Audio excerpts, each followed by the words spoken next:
lirrijilis salih. Sebaik-baik harta yang baik ialah milik orang yang soleh. Segala keterangan tentang pahala sedekah dan haji adalah pujian terhadap harta. Tujuan orang-orang yang bijak dan mulia adalah kebahagiaan abadi, sedangkan harta adalah alat untuk berbekal dengannya agar kuat bertakwa dan beribadah, dan terkadang dengan membelanjakannya di jalan akhirat. Barang siapa menggunakannya untuk bermewah-mewahan atau menggunakannya untuk melakukan maksiat dan melampiaskan syahwat, maka ia pun tercela pada orang itu. Perumpamaannya adalah seperti ular yang mengandung racun dan obat penawar. Faedah-faedahnya bagaikan obat penawarnya, sedangkan bahaya-bahayanya bagaikan racunnya. Maka siapa yang mengetahui dan mampu menghindar dari racunnya serta memanfaatkan obat penawarnya, maka ia pun terpuji pada orang itu. Bismillah, alhamdulillah. Allahumma salli wa sallim ala sayyidina Muhammadin abdika wa rasulika nabiyil ummi wa alihi wa sahbihi wasallim taslima wa ba'd. Masih di dalam bab yang menjelaskan tentang kejelekan cinta harta dan sifat pelit atau kikir. Imam Al-Ghazali alaihi rahmatullah memberitahukan kepada kita akan harta yang terpuji dan harta yang tercela. Sebagaimana di dalam amal ada amalan perbuatan yang terpuji dan mulia, juga sebaliknya ada amal yang membuat orang bisa terhina dan tercela. Ya Allah dalam Al-Quran mengatakan, man amila salihan min dzakarin aw untha wa huwa mu'min falanuhyiyannahu hayatan thayyibatan. Siapa di antara kalian, maksudnya manusia ataupun daripada kalangan jin, minal mu'minin, barang siapa yang melakukan amal yang soleh, amal yang baik, mau itu dari laki-laki ataupun datangnya dari perempuan dan mereka beriman, maka Allah akan memberikan untuknya kehidupan yang baik. Ya, syaratnya beriman. Kemudian yang kedua, banyak melakukan amal baik, ketaatan, menjauhkan diri dari yang dilarang juga termasuk ketaatan. Maka Allah akan memberikan kehidupan yang baik. Itu di dunianya. Atas bagaimana di akhiratnya, walanadziyannahum ajran bi ahsani ma kanu ya'malun. Nanti di akhirat kami akan membalas dari amal kebaikan yang dilakukan semasa hidupnya dengan pahala ganjaran yang besar, yang banyak, yang tidak bisa terhitung. Jika dua syarat ini ada pada diri setiap orang yang beriman, yang pertama setelah dia beriman pada Allah, yang kedua dia memanfaatkan pada dirinya dan apa yang ada di dirinya amal-amal yang baik, maka Allah akan berikan kehidupan yang baik. Waktunya diberkahi Allah, dirinya pun mendapatkan banyak kebaikan. Bahkan di dalam setiap ujian hidup membuahkan nilai-nilai yang baik. Dan nanti di akhirat pahalanya lebih besar lagi. Dari sini menunjukkan bahwasannya perihal duniawi yang berkaitan dengan harta, kekayaan, jabatan, kedudukan tidak menjamin hidup seseorang itu baik. Ya, tidak menjadi satu jaminan atau yang bisa menjadi satu pemastian baiknya kehidupan orang tersebut. Harta bukan satu tolak ukur untuk seseorang mendapatkan kebahagiaan. Hanya saja yang dinamakan bahagia asy'ur fil qalb, rasa yang dirasakan oleh seseorang di dalam hatinya. Berapa banyak orang yang finansialnya banyak, materinya banyak, tapi hatinya tersiksa. Yang seperti itu dinamakan kehidupan yang baik, malah dia menderita. Dan tidak sedikit pula orang-orang yang dari sisi duniawinya penuh dengan keterbatasan atau bahkan mungkin kurang, tapi karena dia punya hatinya nyaman, hatinya bagus, hatinya bersyukur, hatinya bersabar, maka sebaik-baik kehidupan yang sudah Allah berikan untuk dirinya. Allah berikan kita pemahaman. Jadi tidak menjamin daripada harta kekayaan kebahagiaan seseorang. Di antara harta yang ada pada diri setiap manusia bisa membuat dia terpuji di mata Allah, wal-iyadu billah, sebaliknya bisa juga membuat dia terhina. Harta bisa membuat orang tercela, juga bisa membuat orang tersebut mulia. Maka dikatakan oleh Nabi dalam hadis ini, sebaik-baik orang yang mempunyai harta siapa? Orang yang soleh. Tapi kalau orang yang toleh, maka dia punya harta, dia dan hartanya di mata Allah tercelah. Allah jadikan kita orang yang soleh dari hamba-hambanya di atas muka bumi, insya Allah. Dan dari semua yang ada pada kita dari titipan Allah, tidak menjadi patokan dan tolak ukur sedikit banyak, melainkan kita menjadi hamba yang bersyukur. La in syakartum la azidannakum, firman Allah. Siapa orang yang bersyukur, kami akan tambah nikmatnya. Dia bersyukur, ditambah sama Allah nikmat tersebut. Dan orang yang bersyukur itu memancing nikmat berikutnya untuk didapatkannya. Rasa syukur kita itu memancing atau mengikat nikmat yang berikutnya yang belum kita rasakan dan kita dapatkan. Karena syukur yang dilakukan hamba tersebut, maka banyak nikmat yang belum didapatkan masuk ke dalam kalau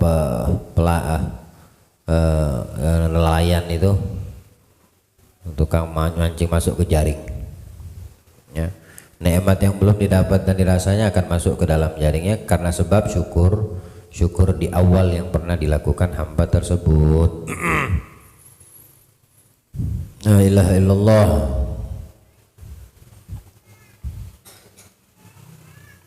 Allah Ta'ala dalam Al-Quran berfirman, in taraka khairanil wasiyat. Di sini ayat ini menyebutkan mana khaira, di sini harta benda. Jika ia meninggalkan harta yang banyak, ia berwasiat meninggalkan harta yang banyak, maka hendaknya dia berwasiat. Mau dikemanakan hartanya, mau dibantukan ke siapa, jangan tidak dia menitipkan wasiat kepada ahli warisnya, istrinya ke keluarganya.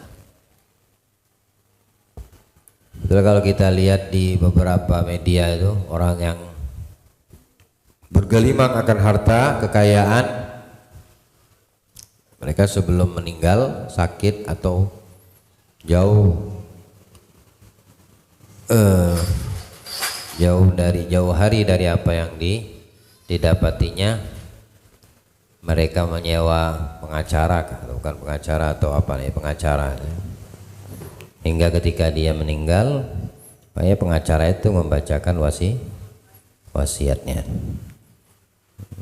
dan dia berikan kepercayaan kepada. Kalau tidak seperti itu nanti, tapi itu kan metode atau sistem orang-orang yang orang-orang kufar.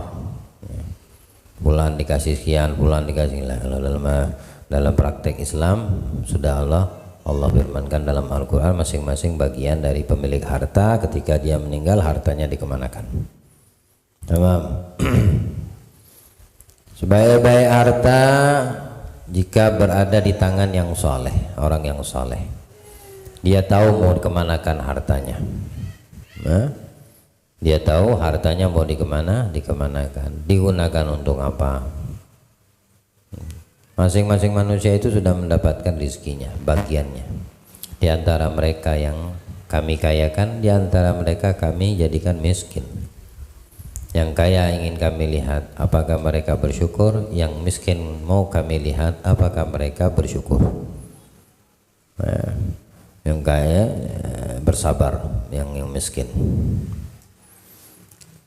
Namun perlu digarisbawahi, keduanya adalah ujian. Kaya ataupun miskin, keduanya ujian, karena di dunia ini tempatnya. Mana letak nikmatnya orang yang memiliki banyak harta tapi batinnya tersiksa, dan mana letak nikmatnya orang yang tidak diberikan kekayaan dan harta yang melimpah ruah, kalau mereka sendiri tidak bisa pandai untuk bersabar terhadap ujian, tidak ada nikmatnya. Bahkan dalam Al-Quran Allah menjelaskan kalimat dunia itu dibilang sama Allah hidup. Dan semua para ulama ahli tafsir itu kalau meriwayatkan kalimat dunia di dalam Al-Quran, mesti mereka mengatakan kehidupan dunia. Contoh, innamal hayatud dunya, hanya saja kehidupan dunia, menunjukkan artinya dunia itu pun hidup, bukan saja yang di dalamnya manusia, binatang, melata dan lain sebagainya, termasuk dunia ini, bumi ini hidup. Artinya tidak akan tiba waktunya dia akan dimatikan sama Allah. Dunia hidup, bumi ini.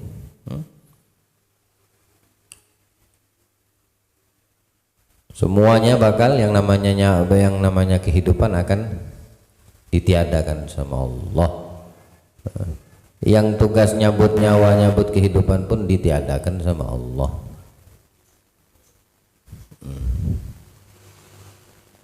Allah firmankan dalam Al-Quran, idzas sama'un syaqqat,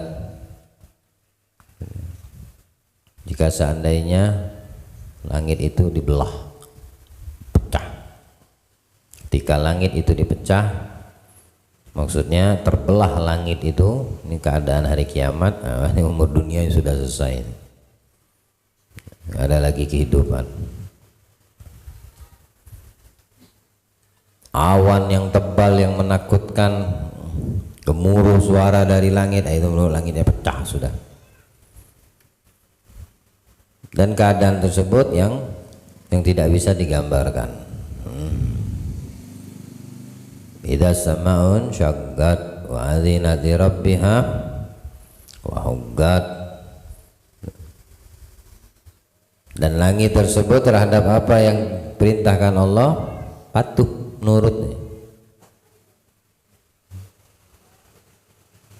Dan sudah sepatutnya langit, karena dia ciptaan Allah, maha besar, maha semuanya.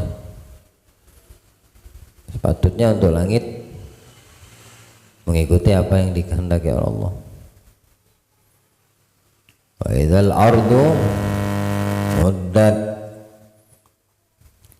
jika bumi itu diluaskan, dibentangkan, artinya diluaskan lagi dari saat ini, didobelkan luasnya. Seperti Anda menggabungkan kedua telapak tangan lalu Anda buka, nah jadi luas dia. Seperti itulah bumi itu nanti Allah dibentangkan, dilebarkan lagi, diluaskan lagi. Ini keadaan hari kiamat. Ayat setelahnya, wa algat ma fiha takhallat, lalu bumi memuntahkan isinya. Siapa yang dimuntahkan? Kitalah. Yang mati, yang tertanam itu dimuntahkan lagi sama Allah, dihidupkan lagi mereka. oleh Allah Subhanahu wa taala, dan yang pertama kali keluar dari perut bumi Nabi kita Muhammad sallallahu alaihi. Bukannya manusia sudah hancur, tulang-tulangnya sudah jadi tanah? Iya, dari setiap manusia itu ada dinamakan pada tubuh mereka itu ajbud dhanab.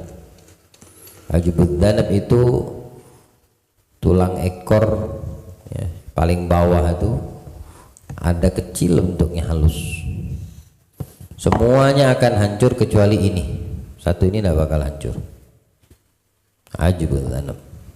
Nah dari itulah nanti terbentuk daging, terbentuk lagi tulang, terbentuk lagi kulit. Setelah selesai semua terbentuk di dalam perut bumi, sebagaimana semua itu dibentuk Allah di dalam perut seorang ibu, dan ibu itu melahirkan pada hari kebangkitan, wa algat ma fiha wa takhallat, dimuntahkan lagi sama perut bumi. Manusia yang sudah hancur, udah nggak ada lagi kecuali sisa tulang ekor tadi, dan sudah dibentuk lagi sama Allah. Mereka dibangkitkan, dimuntahkan sama bumi dengan beda keadaan, bukan seperti yang saat ini kita lihat. Beda, sudah kondisi keadaannya sudah berbeda. Dan usia kita pun ketika bangkit itu antara 20-an 30 ya, di atas 20, di bawah 30. Oh, laki-lakinya, untuk perempuannya ya di bawah 20, masih balik kembali muda, walaupun meninggalnya waktu di dunia, di kehidupan dunia ini 40, 50, 60, 100, 1000 tahun umpama ya, baliknya nanti usia muda semua lahir. Disitulah kita semua kaget. Wa adzinat li rabbiha wa huqqat. Jadi sepatutnya sudah untuk bumi itu patuh taat kepada apa yang disuruh sama Allah. Kenapa dibangkitin lagi? Kenapa kita dibangkitin lagi? Baru Allah kasih tahu kepada kita yang udah bangkit. Dalam keadaan bingung kita ya, udah kondisinya udah berbeda, alamnya udah berbeda, langitnya udah beda, sekitaran kita udah berbeda.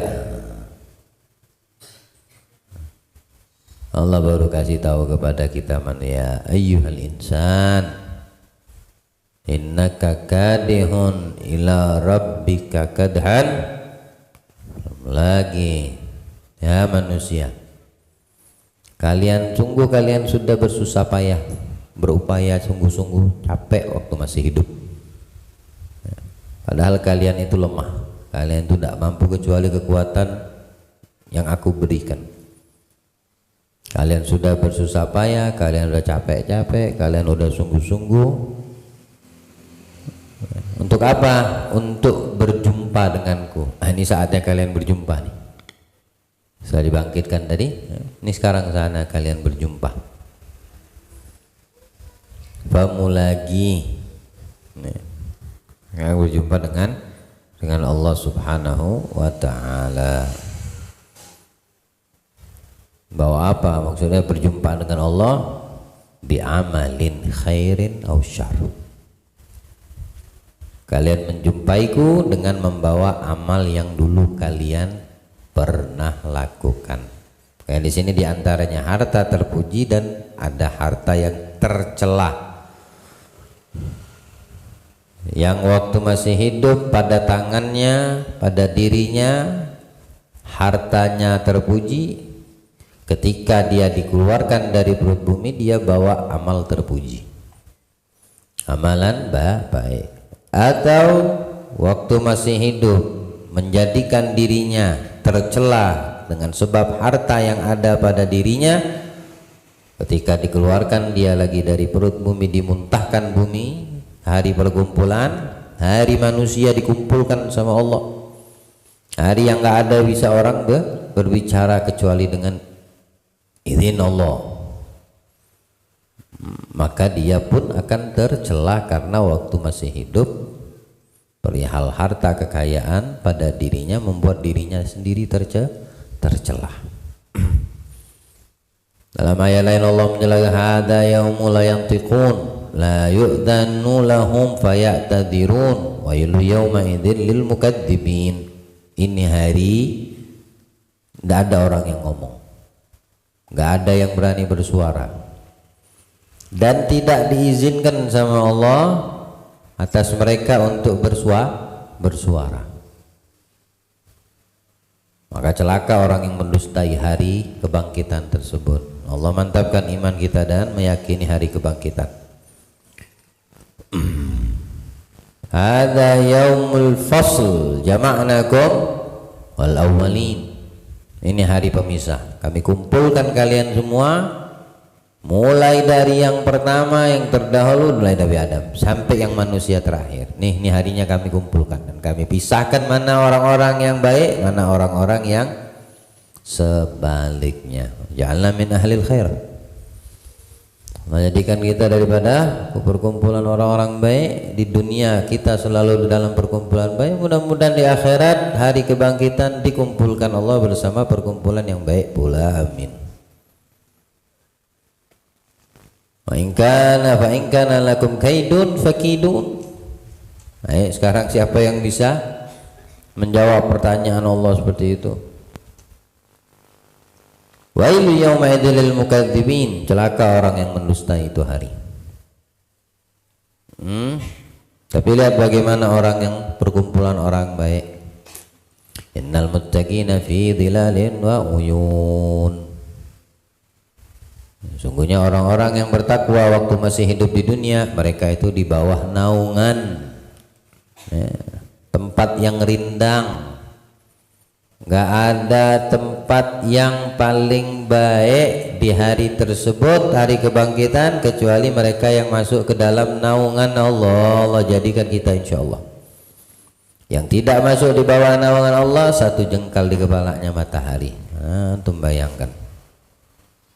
Ada yang tenggelam dengan matahari keringatnya sendiri. Ada mati setelah tenggelam, tidak ada kematian lagi setelah itu.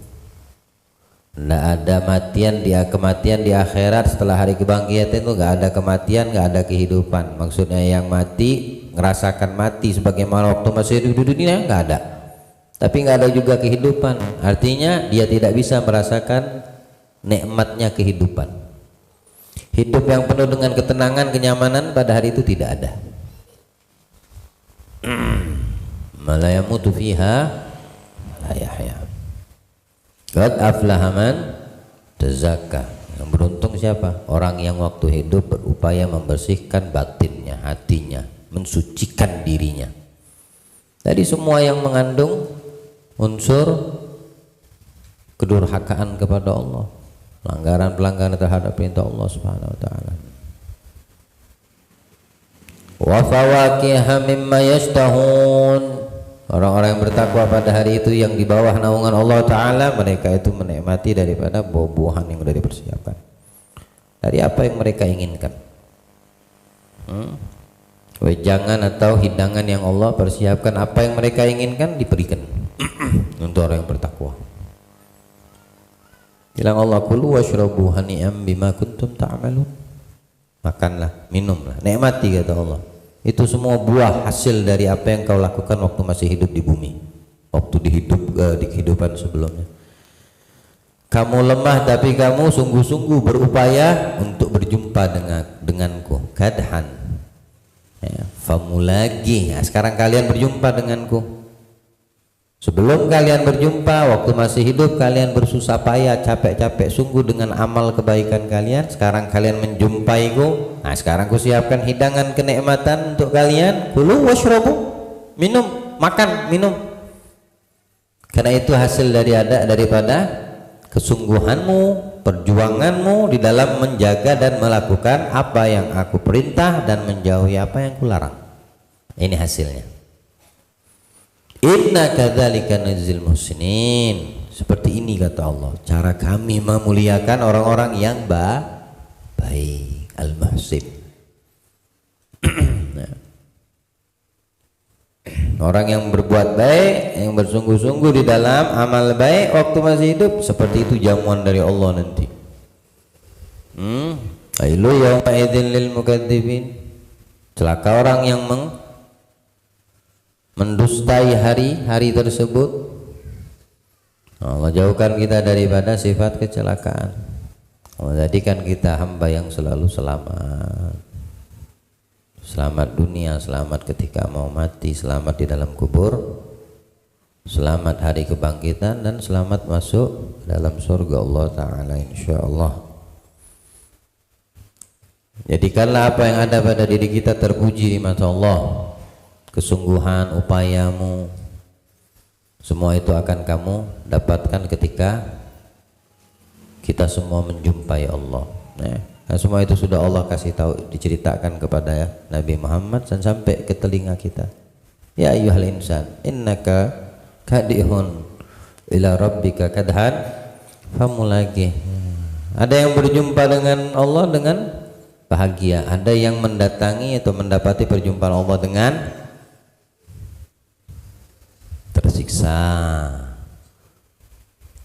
Fa amma man utiya kitabahu biyamini fasawfa hasibu hisaban yasira wa yanqalibu ila ahlihi masrura. Golongan pertama yang datang menghadap Allah, lalu diberikan Allah kitab amal yang mereka kerjakan waktu masih hidup itu dengan tangan kanan. Mereka mendapatkan hisab yang ringan. Artinya hisab yang ringan tidak ada hisab, ya, formal saja, nggak detail. Beda kalau dihisabnya detail satu-satu. Satu lembar tuh nggak bisa habis, banyak tuh. Lembar kedua itu detail. Ini orang yang menerima kitab amalnya itu dilempar dari belakang pundaknya melalui tangan kiri atau dilempar. Nih kau punya kitab amalmu, dipukulkan di man utiya kitabu shimali aw wara dhahri wa sawfa yad'u thubura wa yasla nar sa'ira. Tapi kalau orang yang menerima kitabnya dengan tangan kanannya akan dihisap dengan hisap yang ringan, yakni tidak didetail sama Allah, nggak didetail sama malaikat, formalitas doang. Hingga Nabi mengatakan kepada Siti Aisyah, dan beliau Siti Aisyah bertanya, bukankah Allah mengatakan akan dihisap dengan hisap yang ringan? Bilang Nabi, itu formalitas, tidak didetail sama Allah. Yang didetail ini yang sengsara, yang menerima pun dari pundak belakang, itu kena detail sama Allah. Artinya yang kena detail itu yang masuk ke pengadilan Allah. Siapa yang masuk ke pengadilan Allah, jahanam tempat kembalinya, waliyadzubillah. Yang dalam Imam Al-Haddad dalam hikmah pertama kitab hikam beliau, Imam Al-Haddad mengatakan apa? Siapa orang yang hari ini di dalam naungan rahmat, di dalam daerah rahmat Allah, besok dia masuk ke dalam daerah, maksudnya besok di hari kiamat, di dalam apa namanya, kana wadan fi dairatil fi dairati, nanti di hari kiamat besok dia masuk ke wilayah orang-orang yang bahagia. Tapi siapa orang yang di dalam kehidupan dunia ini masuk ke wilayah hikmah, besok nanti di hari kiamat mereka masuk ke dalam wilayah atau daerah pengadilan Allah. Ini artinya tidak selamat, ya. Yang masuk pengadilan Allah tidak selamat. Allah berikan kitab kita nanti pada hari kiamat dengan tangan kanan kita, insya Allah menerimanya, ya. Allah jauhkan kita daripada hisab pada hari tersebut, ya. Allah jadikan kita min ahlil jannah, bersama orang-orang yang kita cintai. Ente cinta kepada keluarga ente waktu hidup di dunia, sayang sama anak ente, dipisah sama Allah nanti. Wayan galibu ila ahlihi surura, nah, dipertemukan lagi sama Allah keluarganya itu dengan penuh kebahagiaan. Nanti di sana yang menerima kitab dengan tangan kanan dipertemukan kembali sama Allah keluarganya dengan penuh sukacita. Tapi yang menerima dengan tangan dari belakangnya atau dengan tangan kirinya, ada nih. Yang ditemui adalah Jilatan lahapan api, siksaan yang abadi. Waliyadzubillah, waliyadzubillah. Allah muliakan kita dengan sifat-sifat mulia, dan Allah jauhkan daripada kita sifat-sifat yang tercela. Baik. Imam Asy-Syaikh Muhammad Mutawalli Sya'rawi, beliau pernah mengatakan perihal kalimah ajib tayyib. Al-malu huwa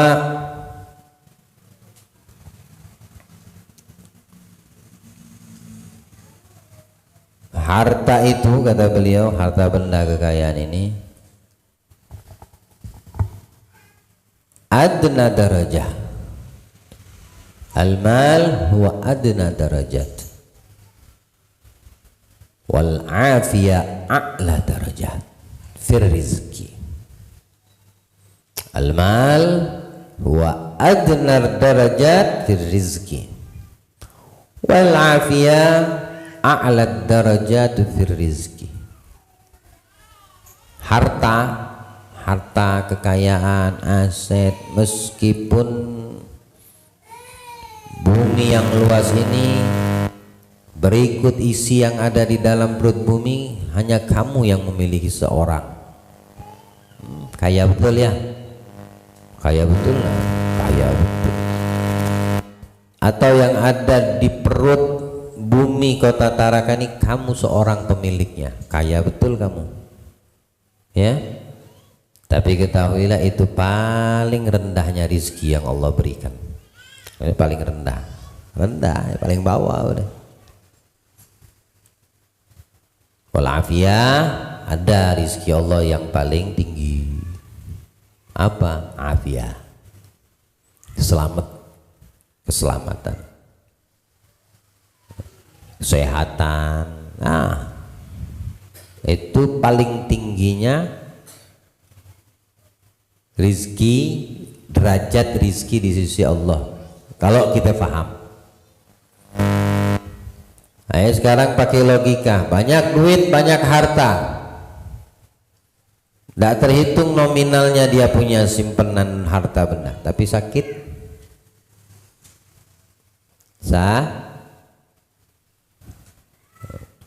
Atau nggak sakit, cuma sudah nggak mampu. Masih muda ya keliling dunia, sudah umur 60-50 ke atas ya bukan keliling dunia, keliling rumah dia sendiri lagi nggak sanggup. Duitnya banyak, miliar, triliun. Dari sini ke depan aja jalan udah susah, malesnya bukan main. Mau keliling dunia dengan banyak duit gitu, belilah tiket ente pesawat itu bisnis kelas, males ente mau ke bandara meski banyak duitnya.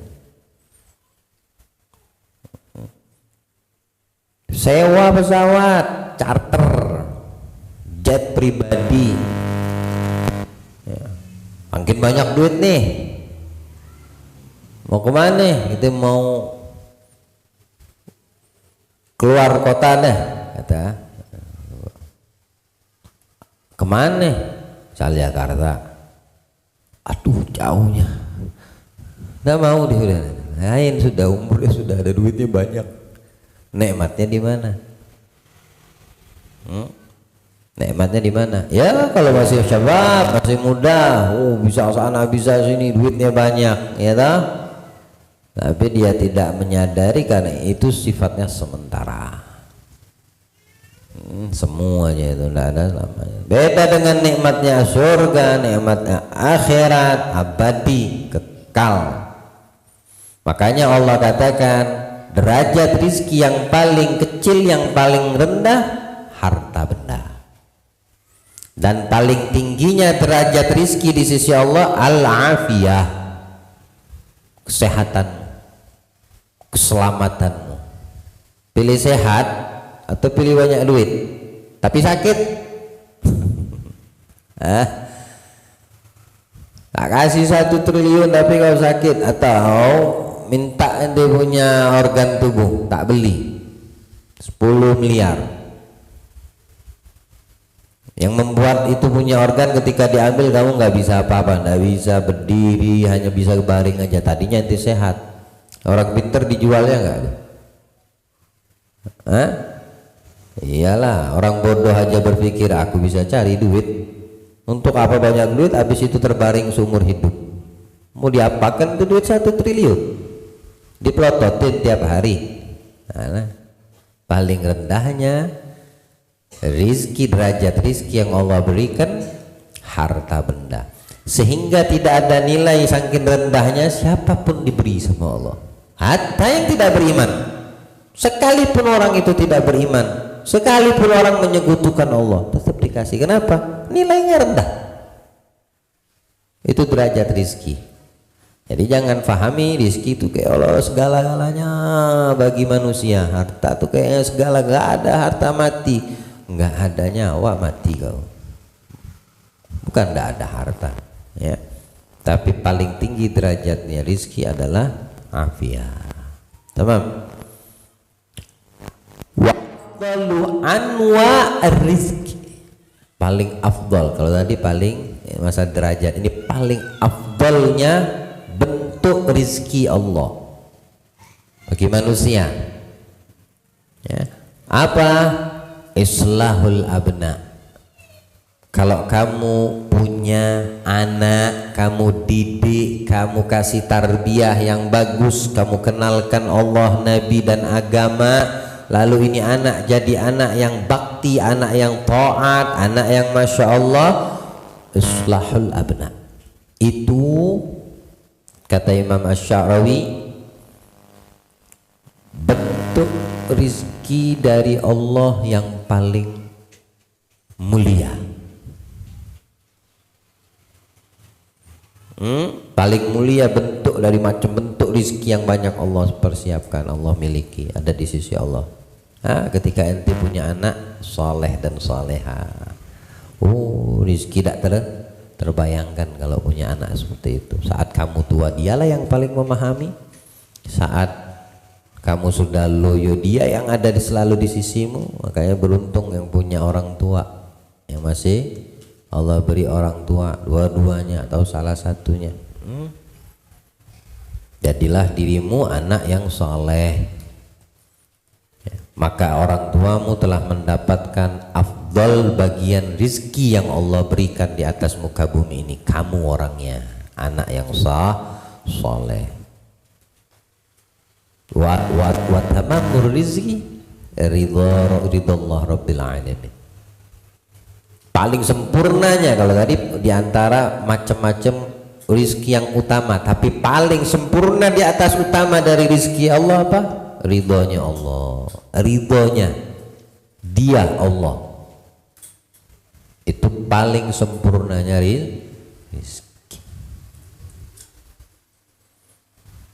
Allahumma rzuqna khairan kabiran kathiran mubarakan. Allah berikan kepada kita rizki yang banyak, berkah, dan mendatangkan kebaikan dunia wal akhirah. Jangan patokan rizki hanya materi, jangan, ya. Afiahmu rizki dari Allah. Kamu punya anak saleh saleha, rizki yang besar dari Allah. Apalagi kalau bisa mendapatkan ridho Allah, itu puncak kesempurnaan rizki. Puncak kesempurnaan rizki. Satu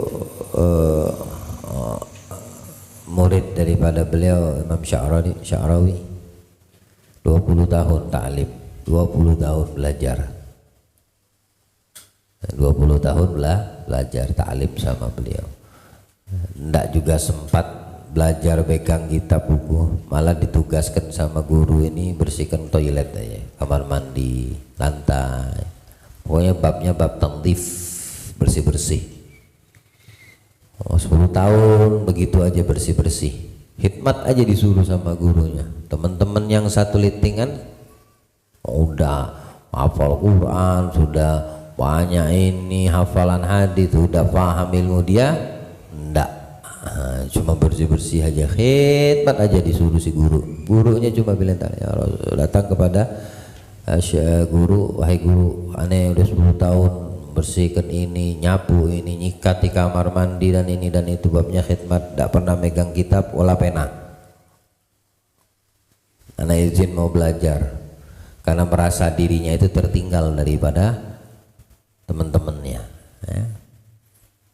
Ente mau pegang kitab, ente mau belajar, gurunya.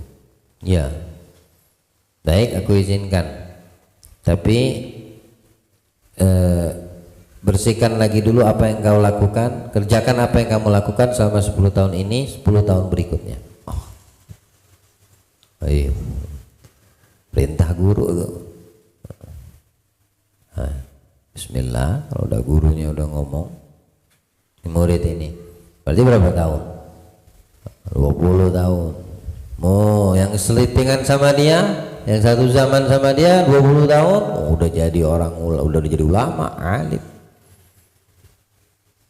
Akhirnya dia izin balik karena ya selama dia menuntut ilmu 20 tahun itu istrinya ditinggalnya. Saat meninggalkan bininya itu pengantin baru lagi. Masya Allah, memang kutu buku nih orang. Sampai sana jadi babunya seorang guru. Ya. Nah, itu bahasa kasarnya, tapi bahasa agamanya berkhidmat sama guru atau menjalankan apa yang diperintahkan guru dalam khidmat. 20 tahun, bini baru pengantin kurang lebih sebulan. Akhirnya diizinkan gurunya balik. Aku kasih kamu 3 ilmu sebagai ganti 20 tahun khidmat. Dikau 3 ilmu. Hati Al-Asam berapa tahun belajar sama gurunya, berkhidmat sama gurunya? 33 tahun. Apa yang dia dapat, berapa banyak ilmunya? 8. Ini 20 tahun 3. Tapi bilang gurunya, kalau kau pegang teguh itu 3 ilmu yang kuberikan, selamat kau dunia akhirat. Duniamu selamat, akhiratmu selamat. Kata sang guru bilang, yang pertama, igna bil galil yu'tikal kathir. Igna bil galil yu'tikal kathir. Merasa cukuplah, qanaah lah dengan yang sedikit yang didatangkan Allah, maka kamu akan mendapatkan sesuatu yang banyak yang tidak kamu ngerti, kamu pahami, ya. Artinya kamu akan mendapatkan sesuatu yang lebih sebab sedikit kamu qanaah. Ini bab berikutnya ini, ya, tamak dan kebaikan sifat qanaah. Ya, batasi sampai situ, insyaallah kita lanjutkan di pertemuan yang akan datang. Lalu yang kedua dari nasihat sang guru,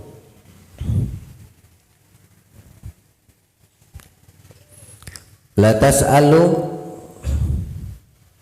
man la dakhilata lak.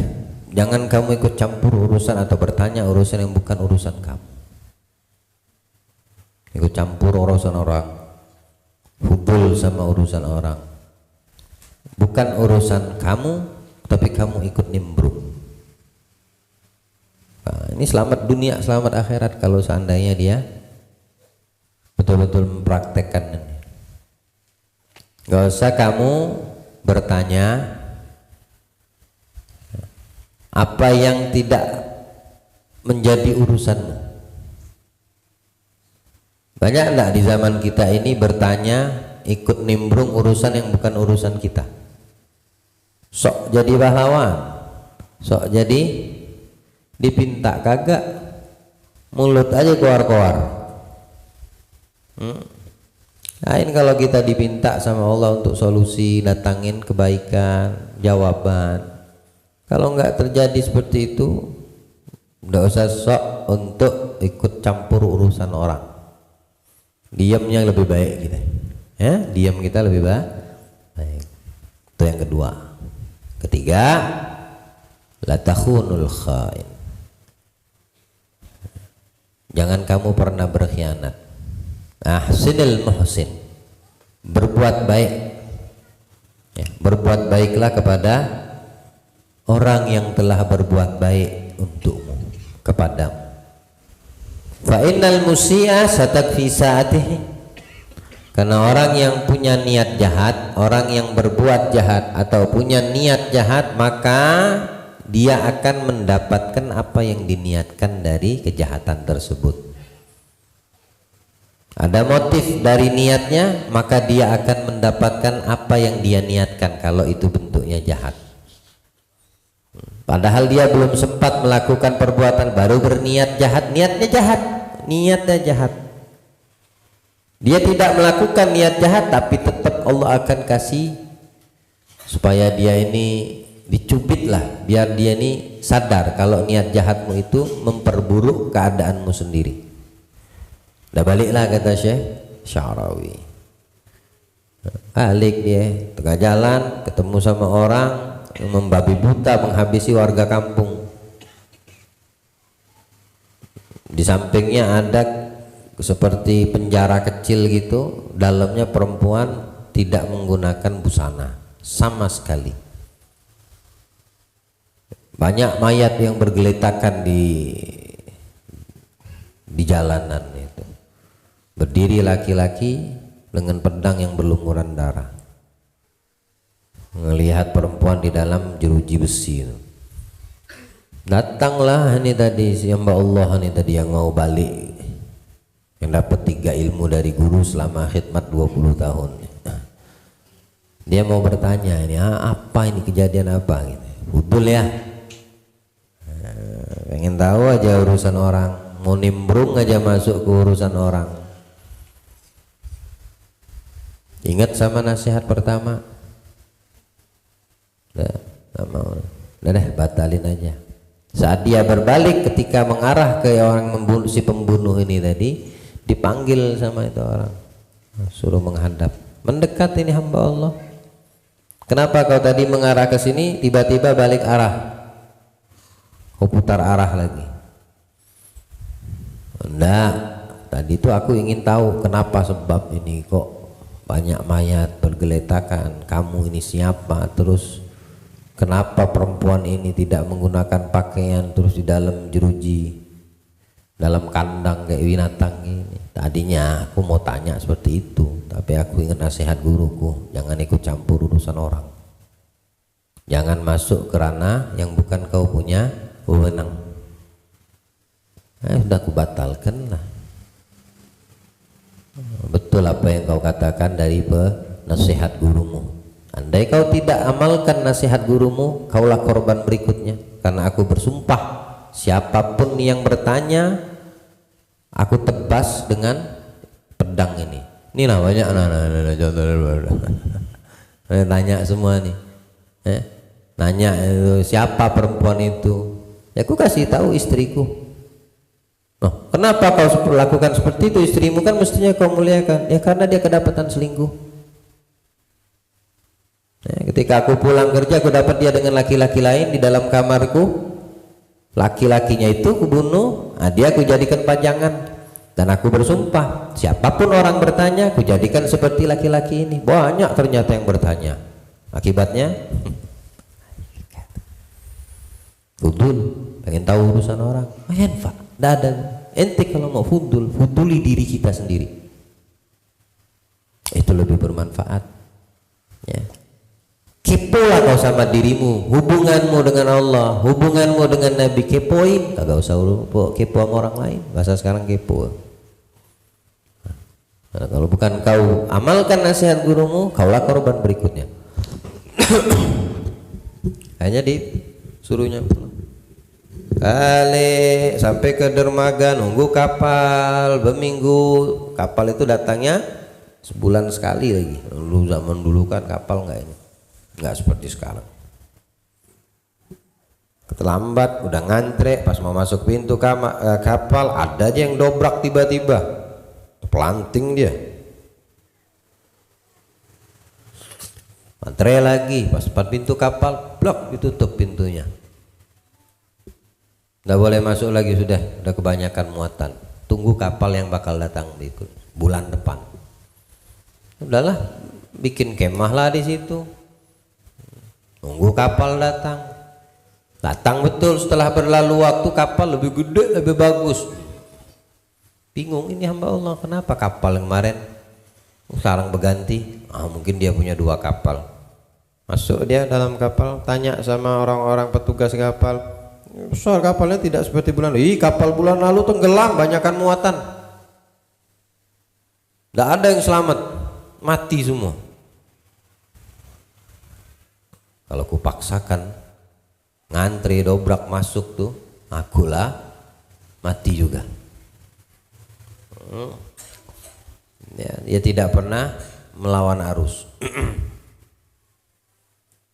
Sampailah dia ke kampung halaman, sampai dia ke depan rumahnya, rumah dia yang di situ istrinya ada tinggal. Pas masuk ngelihat ada suara istrinya lagi ketawa-ketawa sama laki-laki. Oh, ya gimana? Naik pitam langsungnya. Pas lihat duduk di atas kursi, betul si laki-laki itu sama bininya lagi sekakat. Hilang sudah akal sehat, cabut pedang. Pas mau ditebaskan ke laki-laki, kayaknya mau niru yang pertama dilihat di itu tadi. Menoleh melirik bininya, kaget bininya, suaminya balik. Nangis dia, senangnya bukan nangisnya, nangis bahagia. 20 tahun pisah kita nih. Dan aku menjaga amanat dari apa yang kau bilang, jangan kau keluar dari rumah ini atau kau berhijrah pindah sampai kamu kembali. 20 tahun aku bersabar, kata si istri. Taib, kata si suami, ini siapa? Dia nanya nih, kenapa pegang pedang anakmu bah itu? Masya Allah, kan pengantin baru sebulan. Mana bisa dapat kabar suami istrinya hamil? Mana ada internet zaman itu?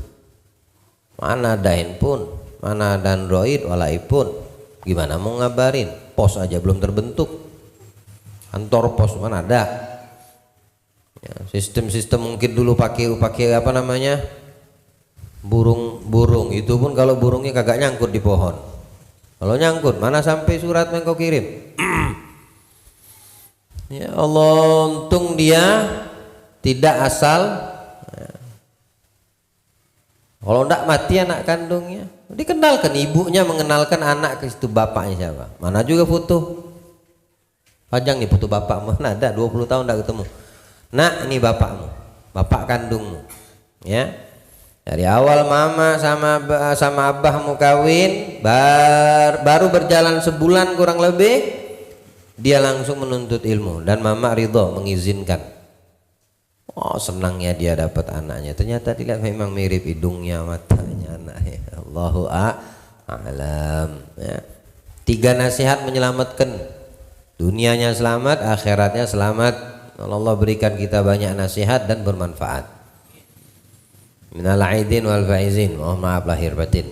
Ya, insyaallah kita berjumpa lagi dengan umur panjang, sehat wal afiah ba'dal Aid. Allah panjangkan umur kita dan memberikan keberkahan dari sisa-sisa bulan Sya'ban yang ada, menyampaikan umur kita bulan Ramadan, memberikan kekuatan, upaya, daya untuk kita menghidupkan Ramadan bil ibadah wa ta'ah. Allahumma ballighna Ramadan, a'inna ala siyam wal qiyam, a'idna min wahfadna min jamil atham ma dhahara minha wa ma batan bi rahmatika ya arhamar rahimin.